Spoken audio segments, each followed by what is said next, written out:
औज़ुबिल्लाहि मिनश्शैतानिर्रजीम बिस्मिल्लाहिर्रहमानिर्रहीम। अस्सलाम वालेकुम डियर स्टूडेंट्स, कैसे हैं आप। आज हम STA 301 लेक्चर नंबर 23 स्टार्ट करने वाले हैं। सबसे पहले मैं एक आपको बात क्लियर कर देता हूं कि लेक्चर नंबर 21 और 22 वो भी आपको मिल जाएंगे, लेकिन वो मिड टर्म में थे इसलिए वो हम अपलोड नहीं कर सके। थोड़ा मसला था, वो तबीयत थोड़ी ख़राब थी, तो अब इंशाल्लाह जो भी है मतलब कि इंशाल्लाह हमारा काम कंटिन्यू हो जाएगा। आप टेंशन ना लें। अगर हमारे चैनल पर आप न्यू हैं तो सबसे पहले हमारे चैनल को सब्सक्राइब कर लें और बेल आइकन के बटन को लाजमी प्रेस करें और कमेंट सेक्शन में जाके ज़्यादा से ज़्यादा कमेंट किया करें और दोस्तों से ज़्यादा लिंक शेयर किया करें। चलें जी, बढ़ते हैं। सबसे पहले जी डिस्ट्रीब्यूशन फंक्शन, यहाँ ये मुर्जी में आ भी चुका है कि विजिट में आ चुका है कि डिस्ट्रीब्यूशन फंक्शन क्या चीज़ है। इसका दूसरा नाम जो है उसे कम्युलेटिव डिस्ट्रीब्यूशन फंक्शन भी कहते हैं। ये आपने याद रखना है। तो देखें ज़रा, डिस्ट्रीब्यूशन फंक्शन ऐसा फंक्शन, कंसेप्ट आपने माइंड में रखना है। डिस्ट्रीब्यूशन फंक्शन ऐसा फंक्शन जो प्रोबेबिलिटी को फाइंड आउट करके आता है। प्रोबेबिलिटी की पॉसिबिलिटीज़, जितनी पॉसिबिलिटीज़ होती हैं आपके पास, उस प्रोबेबिलिटीज़ के अंदर आपके पास एक फ्रीक्वेंसी f(x) बनता है, स्मॉल f(x). तो वो जो आपके पास होता है वो होती है आपकी प्रोबेबिलिटी। लेकिन उसके बाद आप जब कम्यूलेट करते हो, कम्यूलेटिव करते हो, उसे कम्यूलेटिव जब फ्रीक्वेंसी उसकी बनाते हो ना, तो वो आपका होता है डिस्ट्रीब्यूशन फंक्शन। और इसे आप डिनोट करते हो कैपिटल F के साथ, कैपिटल f(x) के साथ। ये बात आपने याद रखनी है। अब देखें, लेक्चर नंबर 23 में एक एग्जांपल है, स्टार्ट पे एग्जांपल है कि आप प्रोबेबिलिटी फाइंड करो, किसकी पॉसिबिलिटीज़ आप फाइंड आउट करो हेड आने की। कब? जब आप सिक्के को 3 टाइम टॉस करोगे। कितने टाइम टॉस करोगे? 3 टाइम। अब मैं एक और बात क्लियर कर देता हूँ आपको। हमेशा एक बात याद रखनी है कि क्विज़ में या ऑब्जेक्टिव में एक चीज़ पूछी जा चुकी है, वो ये कि आप एक सिक्के को 2 टाइम टॉस करते हो। कितने टाइम? 2 टाइम। तो सैम्पल स्पेस कितने की बनती है? सैम्पल स्पेस 4 की बनती है। अगर आप एक सिक्के को 5 टाइम टॉस करते हो तो इसका मतलब क्या होगा? इसका मतलब ये होगा कि आपकी जो सैम्पल स्पेस बनेगी वो बनेगी 32 की। तो ये फॉर्मूला कैसे होता है, ये आपने थोड़ा सा गौर करना है। कैसे? देखें ज़रा। अगर एक क्वेश्चन है आपके पास, वो कहता है कि आप ना 2 टाइम सिक्के को टॉस करो, तो उसकी सैम्पल स्पेस देखें कितने की बनेगी। वो बनेगी 2 की पावर 2, तो वो बनेगी 4। तो इसी तरह आपकी एग्जाम्पल के अंदर जो उसने बताया है वो ये बताया है कि आपने एक सिक्के को टॉस करना है 3 टाइम, तो 2 की पावर 3 आएगी। 2 की पावर 3 कितना आएगा आपके पास? 8। कितना आएगा? 8। तो आपने क्या कर देना है, 8 को 2 पे डिवाइड कर देना है, वो आंसर आएगा आपके पास 4। तो आपने क्या करना है, सबसे पहले 4 टाइम आपने हेड लिखते जाना है। ठीक है, 4 टाइम आपने हेड लिखते जाना है और 4 टाइम आपने टेल लिखते जाना है। ओके, फिर आपने क्या करना है, उसी 4 को आपने 2 पे डिवाइड करना है, तो वो आपके पास 2 आएगा। अब क्या करना है, 2 time head, 2 time tail, 2 time head, 2 time tail. फिर आपने क्या करना है, एक और बात याद रखनी है, फिर आपने 2 पे डिवाइड करना है, तो आंसर आएगा 1। बस, इससे आगे नहीं जाना, ना ही जा सकते हैं आप। तो देखो क्या होगा, फिर 1 time head tail head tail head tail head tail. अब देखो काउंट करके देखो, 1 2 3 4 5 6 7 8, तो ये 8 हो गए। तो इसका मतलब है कि आपके जो सैम्पल स्पेस बनेगी ना वो 8 की बनेगी, मतलब कि उसमें नंबर ऑफ सैम्पल स्पेस जो होंगे वो 8 होंगे। तो देखो इनके गिर्द ब्रैकेट लगा के ये मैंने सैम्पल स्पेस आपकी बना दी, जो आपकी एग्जाम्पल में डायरेक्ट उसने बताई हुई थी। ये ले, ये आपकी सैम्पल स्पेस बन गई। नंबर ऑफ सैम्पल स्पेस कितनी बनेगी आपकी? 8 की।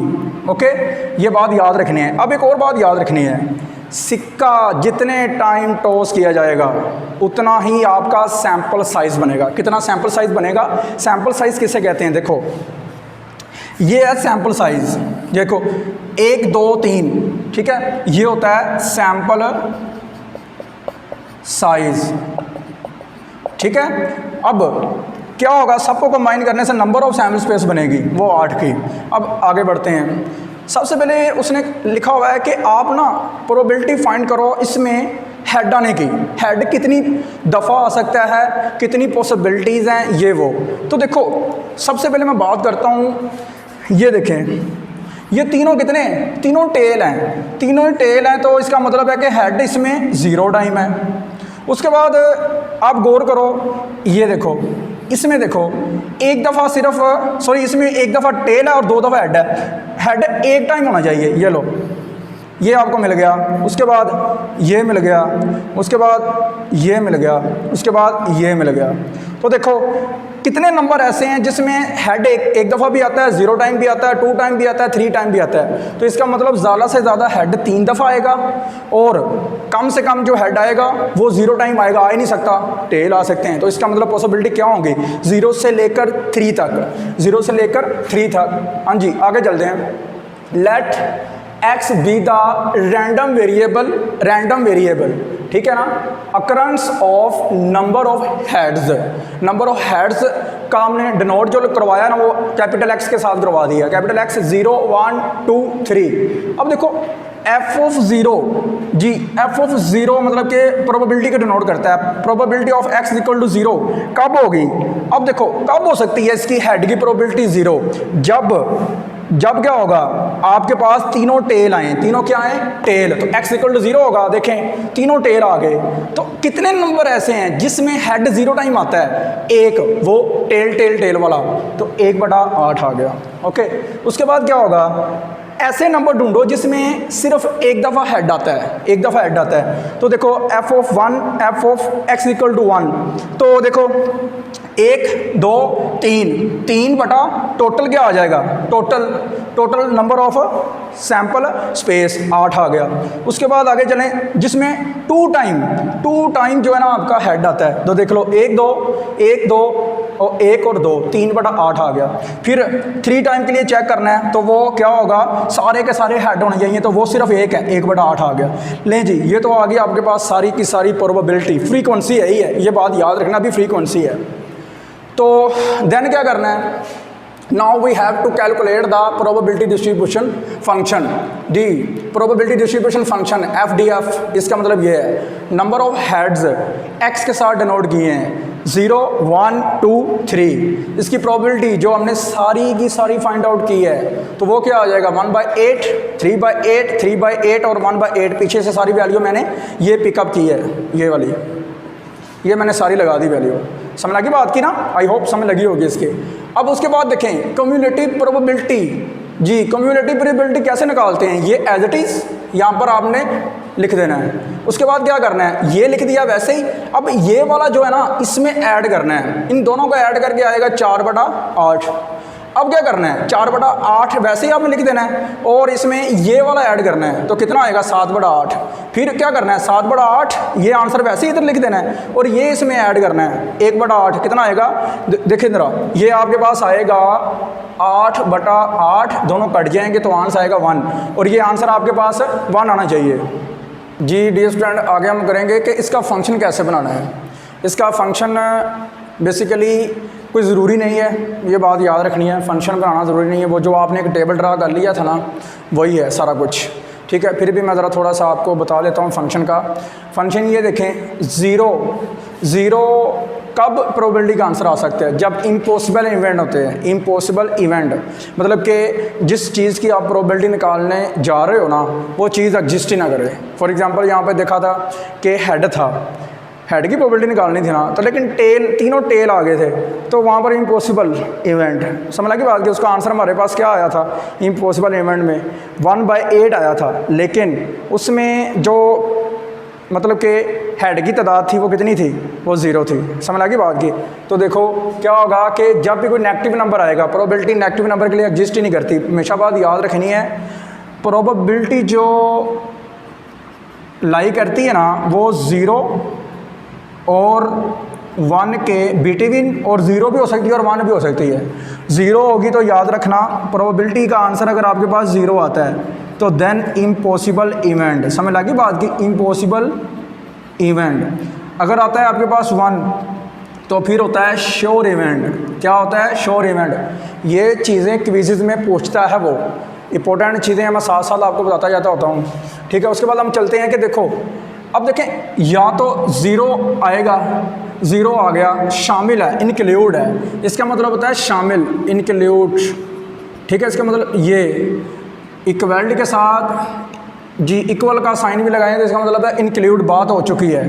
तो देखो 0 की बात हो चुकी, तो देखो x लेस देन 1 तो किसकी बात पहले हुई थी, ऐसा नंबर था जो 1 से छोटा था, तो x लेस देन 1, तो अब 0 के बाद कहाँ पे जाना है, 1 पे जाना है, लेकिन 1 से ऊपर की बात भी करनी है, तो हम क्या करेंगे x लेस देन 1 कहेंगे और इक्वल का साइन कर देंगे, कोई 0 की बात हो चुकी है।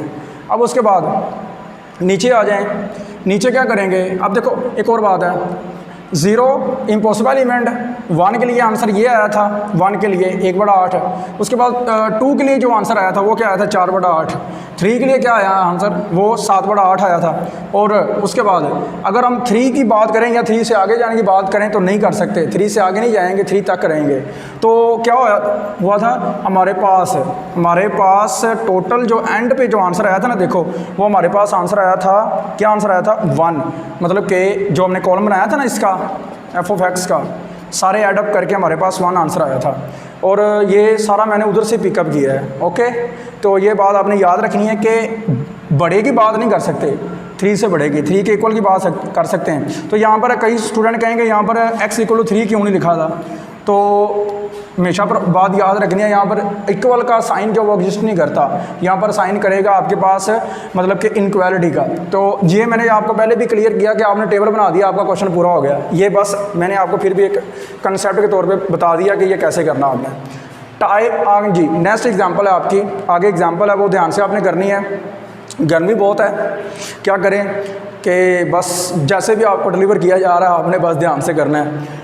तो क्या करेंगे, सबसे पहले देखें ज़रा कि आपके पास उसने एक एग्जांपल दिया, उसमें क्या दिया कि आपने क्या करना है कि आपके पास रेडियो की टाइप्स हैं, तो उसमें गुड और डिफेक्टिव हैं, अच्छे और ख़राब जो है ना आपके पास रेडियोज़ हैं। तो आपने क्या करना है जी, सबसे पहले देखो मैंने क्या किया, गुड का मैंने क्या लिख लिया, नंबर लिख लिया 10, कितने हैं 10, और डिफेक्टिव कितने हैं 5, दोनों का टोटल किया तो 15। अब नंबर ऑफ सैम्पल स्पेस कैसे ड्रा करनी है, सिलेक्शन की बात करेगा, चूज़न की बात करेगा तो कम्बिनेशन यूज़ करना है। क्या यूज़ करना है, कम्बिनेशन यूज़ करना है। ध्यान से बात याद रखनी है, जब भी सिलेक्शन की या चूज़न की बात करेगा तो कम्बिनेशन इस्तेमाल करना है, ठीक है। अब थोड़ा सा आपने रिलाई करना है, जैसे भी मैं आपको डिलीवर कर रहा हूँ। बेसिकली आपको लेक्चर इसलिए नहीं मिल सके मैथ के और STA के, क्योंकि मेरी तबीयत ठीक नहीं थी, तो अल्हम्दुलिल्लाह काफ़ी बेहतर हो गया हूँ, लेकिन कोशिश करूँगा जितना भी आपको डिलीवर कर सकता हूँ करूँगा जी। सबसे पहले देखना है ज़रा नंबर ऑफ सैम्पल स्पेस, कितने की सिलेक्शन है, 3 की। उसने कहा कि 3 आपने सेलेक्ट करने हैं रेडियो, लेकिन what is the probability of defective radios, ठीक है। तो सिलेक्शन 3 की प्रोबेबिलिटी किसकी निकालनी है, डिफेक्टिव की। तो कहाँ तक जा सकते हैं, डिफेक्टिव कितने हैं 5 हैं, सिलेक्शन 3 की है। तो देखें ये पूरा कम्बिनेशन है, एक आगे लेके चलेंगे। Number of sample space total जी, जितने की सिलेक्शन उतने का कम्बिनेशन। ध्यान से, ये पेपर में पूछ सकता है, छोटा सा 1 नंबर का पूछ सकता है ये। तो देखो ज़रा मैंने क्या किया, मैंने ये किया कि सिलेक्शन तो 3 की है, तो डिफेक्टिव 3 तक जाएंगे हम। तो या तो डिफेक्टिव नहीं होगा, या होगा 1 या 2 होंगे डिफेक्टिव, या 3 होंगे बस। तो देखें ज़रा, let x denote the event that defective radios, ठीक है। सो x = 0 1 2 3 से आगे नहीं जा सकते, जितने की सिलेक्शन होगी वहाँ पर ये आपने ब्रेक करना है। सिलेक्शन 5 की होती, 5 तक जाना था। तो देखो probability of x = 0, probability of x = 0। तो देखो ज़रा सबसे पहले क्या करना है, x = 0 का मतलब डिफेक्टिव नहीं है, सारे गुड लेने हैं, तो गुड का मतलब क्या होगा, गुड कितने हैं 10, तो 10 कम्बिनेशन 3 के 3 ही आप सेलेक्ट करोगे, कौन से, गुड। समझ लगी बात की। एक बैग है ना, उसमें कुछ चीज़ें रखी हुई हैं, आपने बड़ा बैग है जिसमें रेडियो रखे होंगे, तो आपने जब हाथ उसमें डालना है ना रैंडमली, तो आपने क्या करना है, आपके हाथ में तीनों को तीनों गुड आने चाहिए, ये प्रोबेबिलिटी कहती है। और आपने सिर्फ 3 निकालने हैं, 3 से ज़्यादा नहीं निकालने। तो इसका मतलब क्या होगा, तीनों जब गुड निकल जाएंगे तो आपने जो डिफेक्टिव है वो कोई नहीं निकाला, तो उसका क्या होगा, मतलब 0, ठीक है। उसका मतलब क्या होगा 0 जी। तो 3 क्या होगा, गुड और 0 defective, divided by total, divided by 455, ये बात याद रखनी है, डिवाइडेड बाय 455। तो अब क्या करेंगे, 10 का 3 के साथ कम्बिनेशन लेंगे ना, तो आपके पास जो आंसर आएगा ना वो आएगा 120, ठीक है। और इसका जो आंसर आएगा वो आएगा 1, ठीक है, 1 आएगा। तो 120 डिवाइडेड बाय 455, ये आपका आंसर बनेगा। अब देखें probability of x equal to 1, मतलब कि एक डिफेक्टिव, तो इट मीन कि एक डिफेक्टिव लेंगे, बाकी 2 गुड आएंगे ना। फिर 3 पूरे करने हैं, 3 पूरे करेंगे, एक डिफेक्टिव तो 2 गुड आएंगे। तो 2 गुड गए, एक डिफेक्टिव गया, तो 5 का 1 के साथ कम्बिनेशन चेक करेंगे तो वो आएगा 5 आएगा। और उसके बाद 10 का 2 के साथ करेंगे तो वो आएगा 45। दोनों को मल्टीप्लाई करेंगे तो 225 और डिवाइडेड बाय टोटल आना ही आना है। उसके बाद क्या करेंगे, प्रोबेबिलिटी किसके लिए निकालेंगे, प्रोबेबिलिटी 2 के लिए निकालेंगे। तो 2 क्या होंगे, 2 डिफेक्टिव 1 गुड। देखें 2 डिफेक्टिव 1 गुड, आपने 3 पूरे करने हैं। ये ना सोचिएगा कि तीनों के तीनों क्यों नहीं ले सकते, ले सकते हैं, वो आगे जाके बताऊंगा कब लेंगे। तो पूरे के पूरे 3 करने हैं ना। देखें एक और बात मैं आपको एक ट्रिक बता देता हूँ कि इन दोनों का सम करो, इन दोनों का ऊपर से 10 और 5 कितना आता है 15, इन दोनों का नीचे से सम करो 3, तो इसका मतलब आप सही जा रहे हो। तो देखो 1 good 2 defective divided by total, तो 10 का 1 के साथ करेंगे 10 और 5 का 2 के साथ करेंगे वो भी 10, तो 100 हो गया।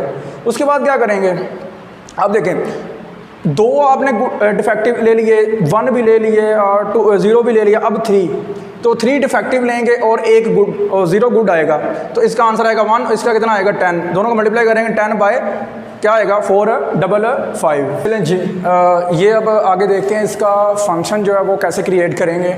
वो सिंपल तरीकाकार है, आपकी बुक में उसने क्या किया है कि पूरा का पूरा जो है ना वो पॉइंट में ले गया है। किसमें ले गया है, पॉइंट में ले गया है। तो आपने ना पॉइंट में नहीं लेके जाना, आपने क्या करना है फ्रैक्शन में रहने देना है। तो क्या होगा कि एक्यूरेसी जो है ना आपकी बिल्कुल एग्जैक्ट आएगी, ठीक है, वो उसने अप्रोक्सीमेट किया होगा।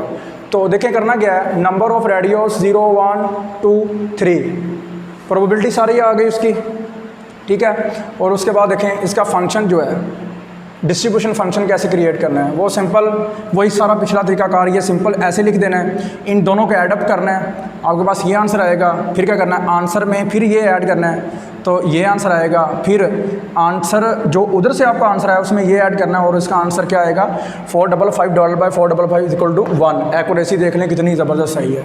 अब देखें ज़रा आगे एग्जांपल है आपकी कि क्या करना है। सबसे पहले फार्मूलाज पढ़ लेते हैं कि फार्मूला क्या है। फार्मूला देखें हमारा एक्सपेक्टेड वैल्यू है। एक्सपेक्टेड वैल्यू जो होती है ना वो होता है जी पॉपुलेशन मीन म्यू होता है आपका, पॉपुलेशन मीन म्यू। ऐसा मतलब कि मीन जो आप पॉपुलेशन से डायरेक्ट निकालते हो उसे कहते हैं एक्सपेक्टेड वैल्यू, या कहते हैं मीन व्यू, म्यू कहते हैं, ये आपने पीछे लेक्चर्स में पढ़ा हुआ है। तो expected value of X is equal to, उसका फार्मूला क्या होगा, sum of X multiplied by probability, multiplied by probability. देखें अगर इसकी एक्सपेक्टेड वैल्यू निकालना चाहते हैं तो देन क्या करना पड़ेगा, देखें ये इसे आप टच नहीं करोगे, ये होगी आपकी प्रोबेबिलिटी, इसे आप कहोगे पी ऑफ एक्स, ये बात याद रखनी है, ये आपकी पी ऑफ एक्स है। तो देखो इन दोनों को मल्टीप्लाई करेंगे, इन दोनों को मल्टीप्लाई, तीसरा कॉलम बनाएंगे इन दोनों का ऐसा, इस तरह का सम कर देंगे तो आपके पास मीन म्यू आ जाएगा, मतलब पॉपुलेशन मीन म्यू आपके पास सीधा सीधा निकल आएगा। अब देखें एग्जांपल है आपके पास, एग्जांपल है सिंपल सी एग्जांपल है, इसमें आपने एक्सपेक्टेड वैल्यू निकालनी है। तो इवेंट क्या है जी, रेन है, नोट रेन, ठीक है ना। अमाउंट कितनी है जी 30 और -6, और उसकी प्रोबेबिलिटी उसने क्या दी है, फर्स्ट की प्रोबेबिलिटी दी है 0.3 और दूसरे की प्रोबेबिलिटी दी है 0.7। प्रोबेबिलिटी का सम 1 के इक्वल होना चाहिए, ठीक है, ये प्रोबेबिलिटी है। तो देन क्या करना है, इन दोनों को मल्टीप्लाई करते जाना है, एक्स को पी ऑफ एक्स के साथ, ये कॉलम ड्रा होगा ये वाला, ठीक है। 9.0 आएगा जब आप मल्टीप्लाई करोगे किसको, 30 को करोगे 0.3 के साथ, फिर आएगा -0.2 आएगा, इसका सम करोगे आपके पास क्या आएगा 4.8, ये आपके पास अमेरिकी डॉलर, इसका आंसर आ जाएगा। समझ लगी बात की। अब उसके बाद है मोस्ट इम्पोर्टेंट VIP, ठीक है, वो आपने ध्यान से, सबसे पहले तो ये चीज़ याद करने वाली थी, मोस्ट इंपॉर्टेंट VIP थी कि आपको एक्सपेक्टेड वैल्यू का पता चल जाए कि उसका फॉर्मूला क्या होता है। सिंपल एक्स की जो वैल्यू होती है ना उसकी प्रोबेबिलिटी के साथ मल्टीप्लाई करते जाएं, उसका कॉलम का सम कर लें, वो आपके पास एक्सपेक्टेड वैल्यू आ जाती है। अब देखो पॉपुलेशन वेरिएंस क्या चीज़ होगी, पॉपुलेशन वेरिएंस को सिग्मा स्केयर के साथ डिनोट करेंगे, किसके साथ करेंगे, सिग्मा डिनोट के साथ। ये होगा expected value of x square minus expected value whole का स्केयर, मतलब कि ये वाली होगी ना इसका होल का स्केयर, तो देखो मैंने क्या किया, अब एक्स स्क्वायर होगा तो यहाँ पे एक्स स्क्वायर आ जाएगा, प्रोबेबिलिटी सेम रहेगी, प्रोबेबिलिटी सेम आएगी। अब इसका फॉर्मूला लगाएंगे expected value of x P of x, इसका होल का स्क्वायर कर देंगे। ओके हो गया, ये इसका फॉर्मूला था। ये आगे जाकर लेक्चर नंबर 24 और 25 में पढ़ेंगे तफसीलन जी। अब देखो एक्सपेक्टेड वैल्यू, ये प्रॉपर्टीज़ हैं, ध्यान से याद कर लेनी है। Expected value of a x plus b, constant हो रहा है मल्टीप्लाई किसके साथ, वेरिएबल के साथ, और कांस्टेंट अलग पड़ा हुआ है, तो कांस्टेंट स्टार्ट पे चला जाता है और ये वाला वैसे का वैसे आता है, इसके ऊपर कोई असर नहीं होता एक्सपेक्टेड वैल्यू का। इट मीन कि आप एक और प्रॉपर्टी निकाल सकते हो यहाँ से कि expected value of 10 is equal to 10, ठीक है ना। Expected value of c for constant c, expected value of 1 is equal to 1, expected value of 0 is equal to 0 जी। अब देखो लेक्चर नंबर जो है ना हमारा 25, उसमें हम तफसीलन पढ़ेंगे जाके आगे, कि पीछे भी पढ़ा था लेकिन आगे हम इंशाल्लाह रैंडम कंटिन्यूस रैंडम वेरिएबल में जाके आगे पढ़ेंगे कि इंटीग्रेशन के साथ इसे कैसे निकालते हैं बीटा 1 और बीटा 2 को। तो बीटा 1 जो होता है ना वो रिप्रेजेंट करता है स्क्यूनेस को। और एक और बात मैं क्लियर कर देता हूँ, ये ग्रैंड क्विज़ है, जो बड़े क्विज़ हुए हैं आपके उसमें आ चुका है ये, तो ये क्विज़ में वैसे आता रहता है, ये बात याद रखनी है।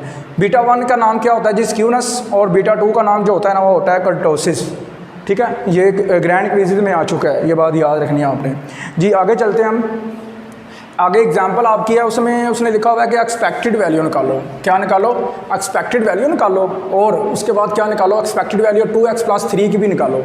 तो प्रॉपर्टी यही इस्तेमाल होगी, ये देखें ये वाली यहाँ पर, लेकिन आपने डायरेक्ट प्रॉपर्टी भी इस्तेमाल करके निकालना है और वैसे भी आपने जैसे एक्स इस्तेमाल करके निकालते हैं ना वैसे भी निकालना है। देखो ये अब जब मैं करवाऊंगा आपको सारा समझ लग जाएगा कि मैंने एक ही टेबल ड्रा किया है, वहाँ पर आपके नोट्सों में ना 2 टेबल ड्रा किए होंगे, मैंने एक ही टेबल ड्रा किया। देखें एक्स की वैल्यू उसने गिवन दी है 0 1 2 3, प्रोबेबिलिटी उसने ये दे दी है, ठीक हो गया ना, प्रोबेबिलिटी उसने ये दी है। अब दोनों को मल्टीप्लाई करेंगे ना, दोनों को मल्टीप्लाई करते जाएंगे, सम करेंगे तो आपके पास ये क्या निकल आएगा, एक्सपेक्टेड वैल्यू निकल आएगी। क्या निकलेगी, एक्सपेक्टेड वैल्यू निकल आएगी। इट मीन आप ये कह सकते हो कि ये निकल आएगा ई ऑफ एक्स निकल आएगा, मतलब कि मीन म्यू निकल आएगा।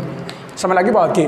उसके बाद देखो मैंने क्या किया, 2x प्लस 3 मुझे चाहिए था एक्सपेक्टेड वैल्यू के लिए, तो मैंने क्या किया 2x प्लस 3 x लगाते जाओ, 2 इंटू 0 0 3 आ गया, फिर 2 इंटू 1 2 इंटू 1 2 एकम 2 और 3 5, फिर आप 2 3 6 और देखें क्या होगा, 2 2 4 4 और 3 7, फिर 3 2 6 6 और 3 9, ये आपके पास 2x प्लस 3 की वैल्यू आ गई। अब क्या करो, इससे प्रोबेबिलिटी के साथ ही मल्टीप्लाई दोबारा करना शुरू कर दो। फिर ये लो, तो जब इसका भी सम करोगे ना तो ये भी एक्सपेक्टेड वैल्यू निकल आएगी। किसकी एक्सपेक्टेड वैल्यू निकलेगी आपकी, किसकी, expected value of 2x plus 3 की, ये निकल आई। तो इट मीन हम वेरीफाई करके देख लेते हैं, प्रॉपर्टी भी इस्तेमाल करते हैं और इस टेबल की वैल्यू को भी चेक कर लेते हैं। तो देखो इसका आंसर क्या आया, यहाँ पे 6 आया डायरेक्ट। प्रॉपर्टी क्या है, कांस्टेंट शुरू में जाएगा और एक्सपेक्टेड वैल्यू जब 3 पे अप्लाई करेंगे तो कोई फ़र्क नहीं पड़ेगा, 3 वैसे ही आ जाएगा। तो देखें दोनों को मल्टीप्लाई करें, 3 आता है, 3 प्लस 3 कितना आ गया, 6। हाई होप आपको लेक्चर की समझ लगी होगी, और ज़्यादा से ज़्यादा दोस्तों के साथ शेयर किया करें हमारे लिंक को, और कमेंट सेक्शन में लाजमी हमारे पास हमें कमेंट करके पूछा करें, बताया करें। ओके, अल्लाह हाफिज़।